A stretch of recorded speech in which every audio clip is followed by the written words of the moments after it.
I'm not sure if you saw the Silicon Valley Bank's report this year that declared that young people aren't drinking wine, which caused a bit of a upset, outrage, kind of crisis of self for a lot of winemakers. Like, what are we going to do when when all of our drinkers age up and pass away? Like, what does the future of our winery look like? And as someone who's worked the floor as a somm for a long time, I don't, I'm seeing young kids spend money on wine. They're just doing so a lot more thoughtfully. They're supporting a lot more brands that are environmental in ethos and sustainable in practice and a lot more earth friendly, and or just practicing farming and winemaking in ways that are very conscious.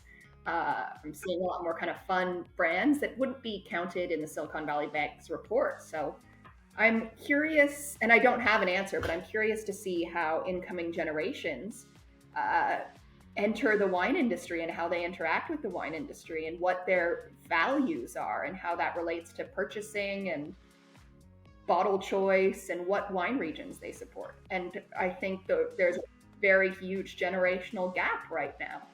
Yeah, and I don't even know if there is a voice for that generation. Like, is it someone on TikTok? Is it someone on Instagram? Is it just a wine writer? Is it their friends? I think there was some statistics around most people in those generations care more about the review of their friends who really liked a wine and they brought it over rather than a score on paper. So I think marketing wise we're trying to figure out what that generation looks to and who is their North Star when it comes to deciding if a wine is good and purchasable. Thank you for listening, and be sure to subscribe to be notified of all new episodes. Produced by Fedora J Productions.